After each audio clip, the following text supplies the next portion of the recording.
నమస్కారం శ్రీ సత్య ప్రేక్షకులకి శుభోదయం. నేను నారాయణ రెడ్డి. మనం దినపత్రికలోని ప్రధాన వార్తలను విశ్లేషించుకునే కార్యక్రమం కాఫీ టైమ్ సిప్ అండ్ సీకి స్వాగతం. మరి ఈరోజు మనతో ఉన్నారు సీనియర్ జర్నలిస్ట్ పొన్నూరు వెంకట శ్రీనివాసులు గారు. మరి వారిని అడిగి దినపత్రికలో ప్రధాన వార్తలు వాటిపై విశ్లేషణలు ఏంటో చూద్దాం. నమస్కారం గురుగారు. Good morning. Very good morning and welcome to coffee time. Main పేపర్లో ఉన్న హెడ్లైన్స్ చూడండి. Sure sir. తర్వాత మనం డిస్ట్రిక్ట్ న్యూస్కి వెళ్దాం. ఓకే సార్, ముందుగా సాక్షిలో చూద్దాం. నారాయణ వాటా 650 కోట్లు, ఎన్నికల్లో వెదజల్లేందుకు నిధులు మార్గాలు అన్వేషిస్తున్న చంద్రబాబు. ఇక త్వరితగతిన పీఆర్సీ ప్రకటిస్తాం, ఉద్యోగుల సమస్యల పరిష్కారానికి ప్రభుత్వం చర్యలు, 2 నెలల్లో 5,500 కోట్లు విడుదల. నేడు ఆడుదాం ఆంధ్ర ముగింపు వేడుకలు, రాష్ట్ర వ్యాప్తంగా 50 రోజుల పాటు ఉత్సాహంగా క్రీడా పోటీలు నిర్వహించిన ప్రభుత్వం. ఈరోజు ఫైనల్కి వచ్చేస్తుంది.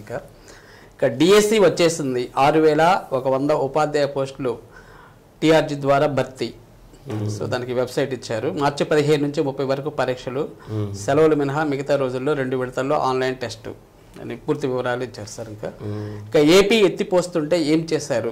జగన్ సీఎం అయ్యాక పోతిరెడ్డిపాడు సామర్థ్యాన్ని 92,500 క్యూసెక్లకు పెంచుకున్నారని చెప్పేసి నిన్న తెలంగాణ శాసనసభలో జరిగిన చర్చ ఒకటి సార్. అవి సాక్షిలో వచ్చిన ప్రధాన వార్తలు. ఒకసారి ఈనాడులో ఏమొచ్చాయో చూద్దాం. ఇక మేశాఖ మిగిలిన విశాఖ, వైకాపా నేతల గుప్పిట్లో విలువైన స్థలాలు ప్రాజెక్టులు. ఇక డిఎస్సి నోటిఫికేషను. ఇక వివేక హత్య, జగనాసుర రక్త చరిత్ర, మద్యంలో 45,000 కోట్లు దోసేసిన సీఎం అని చెప్పేసి నిన్న లోకేష్ గారు ఒక వ్యాఖ్యించారు. ఇక రాజ్యసభ ఎన్నికలకు నామినేషన్ల దాఖలు, వైకాపా అభ్యర్థులుగా సుబ్బారెడ్డి, రఘునాథరెడ్డి, బాబురావు. కోట్లు ఇచ్చినా దొరకని పదవి నాకు దక్కింది బాబురావు. ఇక బకాయిల చెల్లింపులపై పాతపాటి, 12వ పీఆర్సీ ఐఆర్ పైన అస్పష్టత అని చెప్పేసి ఒక వార్త. ఇవి ఈనాడులో వచ్చిన కొన్ని ముఖ్యమైన వార్తలు. ఇక చివరిగా ఆంధ్రజ్యోతిలో చూద్దాం. ఇక చెల్లి కాదు చంద్రముఖి, షర్మిలపై ఆ స్థాయి వికృత దాడికి రెడీ అని ఒక వార్త. ఇక 2 నెలల్లో మేము వస్తాం, తిన్నదంతా కక్కిస్తాం, ఉత్తరాదులను పందికుక్కల్లో మెక్కుతున్నారని చెప్పేసి లోకేష్. ఇక బకాయిలు 20,000 కోట్లు, ఉద్యోగులకు జగన్ సర్కారు బాకీ అని ఒక వార్త. ఇక ఎన్నికల కొల్లేరు, ఖర్చు కోసం వందలాది ఎకరాల్లో అక్రమ తవ్వకాలు, కొడుకు ఎన్నికలకు ఎర్రి మంత్రి తాపత్రయం అని ఒక వార్త వచ్చింది. ఇక ఖతార్లో 8 మంది భారతీయులు విడుదల సార్. వెళ్ళినప్పుడు దేశద్రోహ కింద పెట్టారు. 18 నెలల క్రితం అరెస్ట్ చేశారంట గూఢాచారి ఆరోపణలపై. సో వాళ్ళు నిన్న విడుదల అయ్యారు సార్.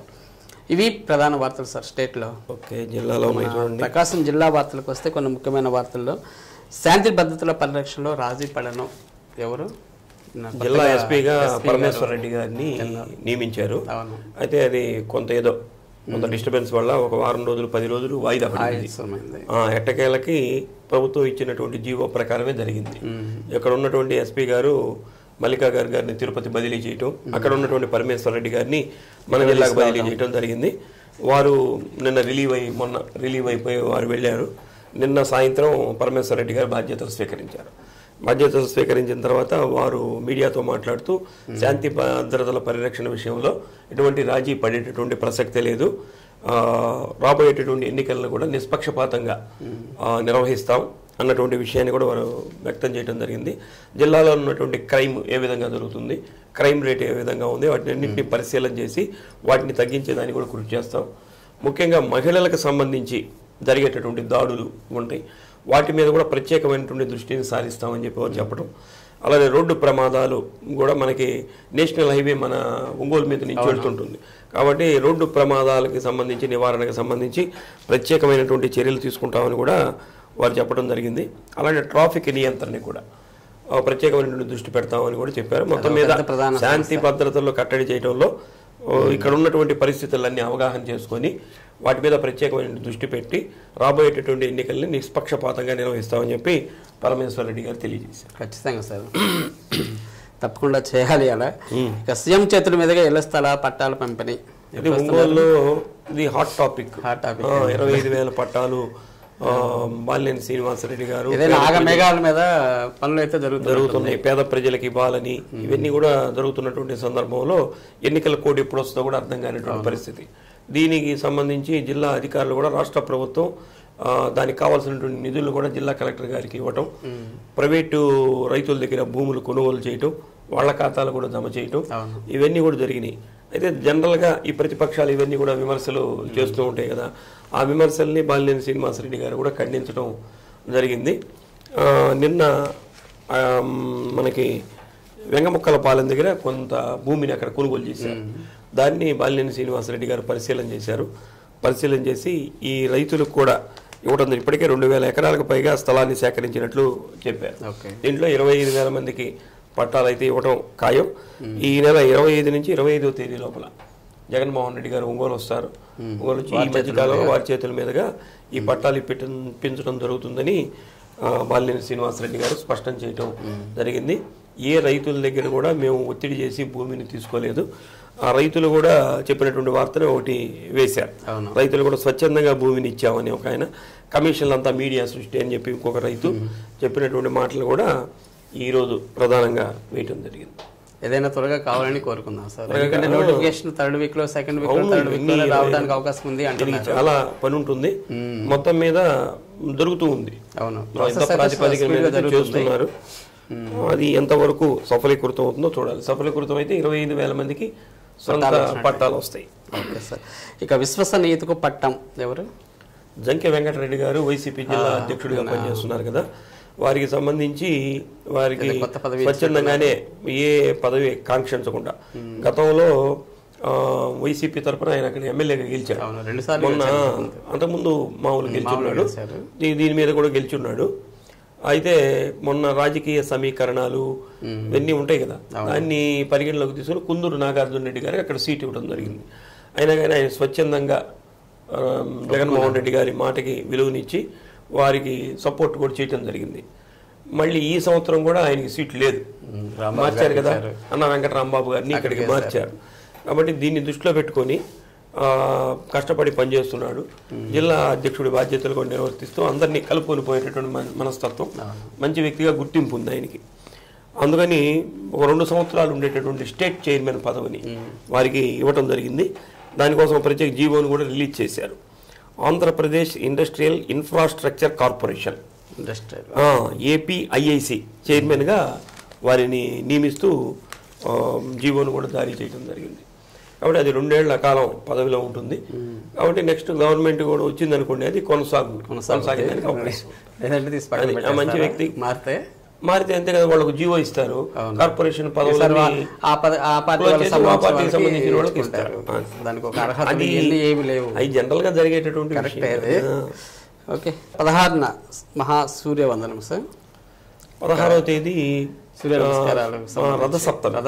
రథసప్తమి. దీనికి సంబంధించి స్కూల్స్లో చదివేటటువంటి విద్యార్థుల కోసం పతంజలి శ్రీనివాస్ గారు అనే ఆయన తోటి సూర్య నమస్కారాల కార్యక్రమాన్ని ప్రతి స్కూల్లో కూడా నిర్వహించారు. అది ఇప్పుడు ఫైనల్గా ఇంకా ముగింపు అయిపోయింది. ఇప్పుడు 3,000 మంది దాకా దాంట్లో పార్టిసిపేట్ నేర్చుకున్నారు. నేర్చుకున్నటువంటి వాళ్ళందరితోటి రేపు 16వ తేదీ రథసప్తమి సందర్భంగా సూర్య నమస్కారాలు వేసేటటువంటి కార్యక్రమం. ఈ సూర్య నమస్కారాలను 3,000 మందిని తోటి ఏకకాలంలో మనకి పోలీస్ పరేడ్ గ్రౌండ్స్లో ఏర్పాటు చేసేదానికి అన్ని ఏర్పాట్లు కూడా చేశారు. జిల్లా కలెక్టర్ గారి ఆధ్వర్యంలో ఇవి జరుగుతున్నాయి. దీని పేరు సూర్య వందనం పేరు కూడా పెట్టారు. ఇది 3,000 మంది ఏకకాలంలో వేయటం వల్ల కూడా Bharat talent book of world records, Limca book of records కూడా సాధించేదానికి అవకాశం ఉందట. కాబట్టి అది చూడటం బాగుంటుంది. 3,000 మంది ఒకేసారి ఒకే రకమైనటువంటి వేయటం అనేది చూడటానికి ఆహ్లాదకరంగా ఉంటుంది. ఇది సూర్య నమస్కారాలు అంటే ఒక రకంగా యోగాని. సూర్య నమస్కారాలు చేయటం ద్వారా అంటే సూర్యుడు ఎదురుగా ఉండి ఉదయమే వచ్చేటటువంటి సూర్యకిరణాలు ఎదురుగా ఉండి చేయటం ద్వారా ఒక రకమైనటువంటి లోపలికి కాస్మెటిక్ ఎనర్జీ వచ్చేదానికి అవకాశం ఉంటుంది. అందుకని పిల్లల చేత కూడా ఈవినింగ్ డి విటమిన్ వస్తుందని చెప్పి సూర్య ఉన్నప్పుడు ఆటలు కూడా ఆడిస్తుంటారు. కాబట్టి ఇదొక మంచిది.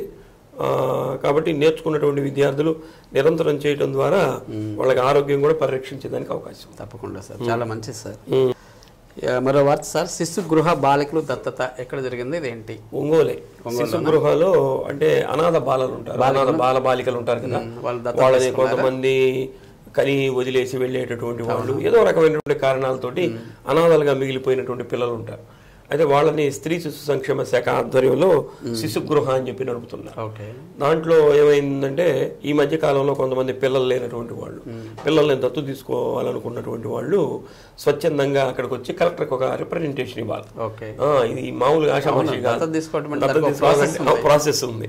ఆ ప్రాసెస్ ప్రకారం కలెక్టర్ గారికి రిప్రజెంటేషన్ పెట్టడం, ఎవరైతే దత్తత తీసుకోవాలనుకున్నారో వాళ్ళ యొక్క బ్యాక్గ్రౌండ్ అంతా విచారణ చేయటం, విచారణ చేసిన తర్వాత లీగల్ ప్రొసీడింగ్స్ అన్ని జరిపిన తర్వాత వాళ్ళకి దత్తత ఇస్తారు. ఇప్పుడు నిన్న 2 బాలికల్ని దత్తత తీసుకున్నారు. అది ఇది కూడా గొప్ప విషయం. ఎందుకంటే బాలుర్నే దత్తత తీసుకోవడం, బాలికలను దత్తత తీసుకోవడం కూడా ఒక గొప్ప ఈవెంటే. దీనికి అమెరికన్స్ గతంలో కూడా తీసుకున్నారు.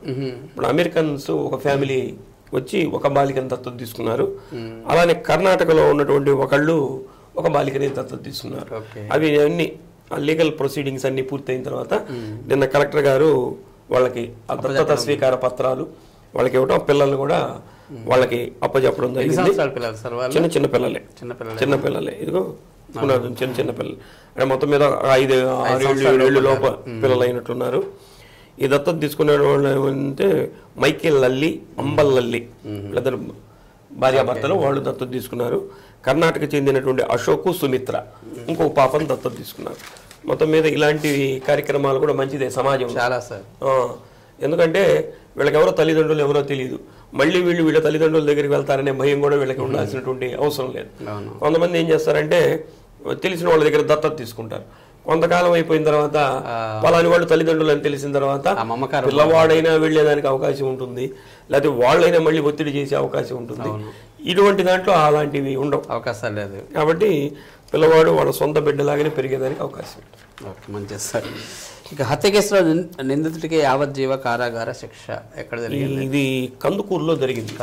కందుకూరులో జరిగితే ఈ కందుకూరు మండలం కోవూరుకు చెందినటువంటి ఒక మహిళ భర్తతోటి విభేదాలు వచ్చి వాళ్ళ పుట్టింట్లో ఉందట.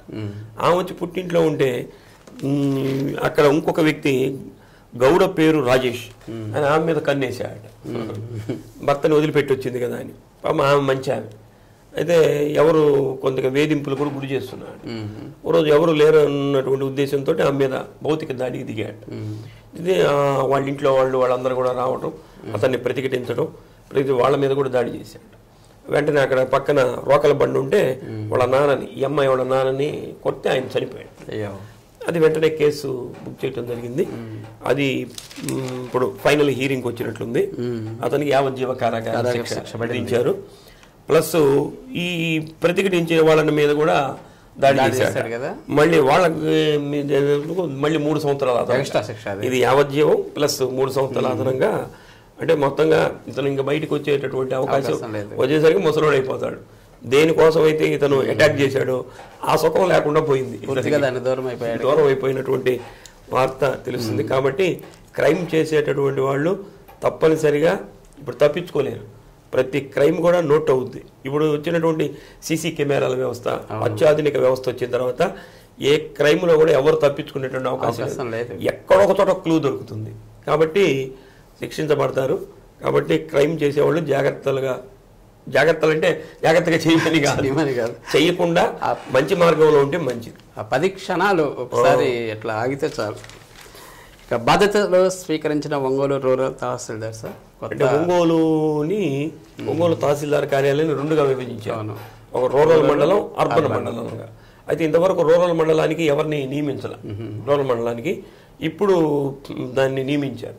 అంటే ఎందుకంటే పరిపాలన సౌలభ్యం కోసం ఒక్క ఒంగోలు మండలం అంటే ఒంగోలు రూరల్ మండలం ఉంటుంది, కొత్తపట్నం మండలం ఉంటుంది, ఒంగోలు టౌన్ ఇదంతా ఉంటుంది. ఒంగోలులో ఉండేటటువంటి తహసీల్దార్కి ప్రోటోకాల్ విధులు ఎక్కువగా ఉంటాయి. ఎందుకంటే ఎప్పుడు అధికారులు ఒంగోలుకి వస్తుంటారు కాబట్టి, కేంద్రం కాబట్టి. అందుకని వారికి పని భారం తగ్గించాలనే ఉద్దేశంతో అర్బన్ రూరల్ అని చేశారు. నిన్న అర్బన్కి సుజన్ కుమార్ గారు అని చెప్పి బాధ్యతలు స్వీకరించాడు ఆయన. రూరల్కి డానియల్ గారు అని చెప్పి వారిని కూడా మనం నియమించడం జరిగింది. వారు కూడా నిన్న బాధ్యతలు స్వీకరించారు. కాబట్టి ఇప్పుడు 2 తహసీల్దార్లు ఉంటాయి కాబట్టి దానికి సంబంధించినటువంటి వాళ్ళు వాళ్ళ దగ్గరికి, దీనికి సంబంధించిన వాళ్ళు వీళ్ళ దగ్గరికి వెళ్తే కొంత పని భారం తగ్గటం, మనకి వెళ్ళేటటువంటి ప్రజలకు కూడా త్వరగా సమస్యల పరిష్కారం అయ్యేదానికి అవకాశం ఉంటుంది. ఇక 16న జరిగే బంద్ విజయవంతం చేయండి. కేంద్ర ప్రభుత్వం కొంత ప్రజా వ్యతిరేక విధానాలని అవలంబిస్తుంది అని వామపక్ష నాయకులు ఏయుటీసీ ఆధ్వర్యంలో బంద్కి పిలుపునిచ్చారు. గ్రామీణ బంద్కు పిలుపునిచ్చారు. దీని పేరు అది పెట్టారు, గ్రామీణ బంద్ అనే పేరుతో పెట్టారు. పారిశ్రామిక సమ్మె 2 పేర్లతోటి 16వ తేదీ బంద్కు పిలుపునిచ్చారు. ముఖ్యంగా ఏమిటంటే కేంద్రంలో బీజేపీ ప్రభుత్వం వచ్చిన తర్వాత అదానికి అంబానీకి ఈ సంస్థలన్నీ కూడా పబ్లిక్ సెక్టార్లో ఉన్నటువంటి సంస్థలన్నీ కూడా వాళ్ళకి అప్పచెప్పడం, ఇవన్నీ ప్రైవేటీకరణ చేస్తున్నారు. కాబట్టి చాలామంది ఉద్యోగాలు కోల్పోయేదానికి అవకాశం ఉంటుంది. వ్యవసాయం, పరిశ్రమలు, గనులు, విద్యుత్తు, అటవీ సంపద, రవాణా, బ్యాంకింగ్, ఎల్ఐసి ఇవన్నిటి కూడా ప్రైవేటీకరణ చేయబోతున్నారు. కాబట్టి వీటిని నివారించేందుకు ఈ బంద్ని పాటిస్తున్నట్లు తెలియజేస్తున్నారు. కాబట్టి ప్రజలు కూడా దీనికి మద్దతు తెలియజేయాలని కోరుతున్నారు. మన రాష్ట్రానికి వచ్చేసరికి విశాఖ కూడా ప్రైవేటీకరణ చేయబోతున్నారు. పోర్టులు ఇవన్నీ కూడా అయిపోయినాయి కదా. ఇక మరి చివరిగా సార్, గేట్లు కొట్టుకుపోయిన పట్టణ ప్రభుత్వం ప్రాజెక్టు దగ్గర గత 18 నెలల క్రితం, అంటే 1.5 సంవత్సరాల క్రితం ఒక గేటు కొట్టుకుపోయింది. తర్వాత మొన్న మిచాంగ్ తుఫాన్ వస్తే 2వ గేటు కూడా కొట్టుకుపోయింది. బ్యాక్ వాటర్ అంతా కూడా వెళ్ళిపోవటం. ఇప్పుడు 2 TMCల నీటిని విడుదల చేయాలని చెప్పి రైతులందరూ కూడా కోరటం. సరే, దాన్ని అక్కడ ఉన్నటువంటి రాజకీయ ప్రతినిధులు పరిశీలించడం, తీసుకొస్తామని చెప్పడం, ఇంతవరకు దాన్ని పట్టించుకున్నటువంటి మరమ్మతులు చేశారు. అప్పుడు అది కూడా ఏం ఉపయోగం లేదట. అంటే తాత్కాలిక మరమ్మతులు వెళ్ళిపోయినాయి కదా, నీళ్లు ఉంటేనే కానీ నువ్వు ఎంత అడ్డు పెట్టినా కానీ. అందుకని ఈ గుండ్లకమ్మ ఆయకట్టు రైతు సంఘం నాయకులు నిన్న ప్రకాశం భవన్ దగ్గర నిరసన వ్యక్తం చేశారు. ఇప్పుడు సీజన్కి వాటర్ లేవట, పంటలు పండించుకోవడానికి. అది రెండింటికి ఉపయోగపడే, తాగునీటికి సాగునీటికి ఉపయోగపడే ప్రాజెక్ట్ కాబట్టి సమ్మర్ కాబట్టి రెండింటికి ఇబ్బందికరంగా ఉంది. వెంటనే దానికి సంబంధించినటువంటి చర్యలు చేపట్టాలని చెప్పి రైతులు నిన్న ప్రకాశం భవన్ దగ్గర ధర్నా నిర్వహించారు. మరి ఇంతకాలం నుంచి కాలేదు. 4 రోజుల్లో మళ్ళీ ఈ ఎలక్షన్ కోడ్ కూడా రాబోతుంది. మరి ఏమవుతుందో చూడాలి. సంవత్సరం నుంచి ఇంతమంది ఇంత ప్రతిపక్ష నాయకులు, మన శర్మిల గారు కూడా తీవ్ర విమర్శలు చేశారు దానిపైన. అయినా కానీ అర్థం కావట్లేదు. ఇంతమంది రైతులు, ఇంతమంది తాగునీరు, దానికి సంబంధించినటువంటి మంత్రి కూడా వచ్చాడు, మంత్రి గారు వచ్చారు. అవును, మరి ఎంత చిన్న విషయాలు పట్టించుకోవడం అనేది చాలా ఆలోచించాల్సిన విషయం. ఓకే సార్, ధన్యవాదాలు సార్. చక్కటి విశ్లేషణ అందించారు కొన్ని ముఖ్యమైన వార్తలపైన. Thank you very much. మరి ఇదండి ఈనాటి కాఫీ టైమ్ సిప్పటి కార్యక్రమం. తిరిగి రేపు ఉదయం మరిన్ని తాజా వార్తలతోటి 8:30 శ్రీ సత్య న్యూస్లో మళ్ళీ కలుద్దాం. అంతవరకు చూస్తూ ఉండండి శ్రీ సత్య నెట్వర్క్. నమస్కారం.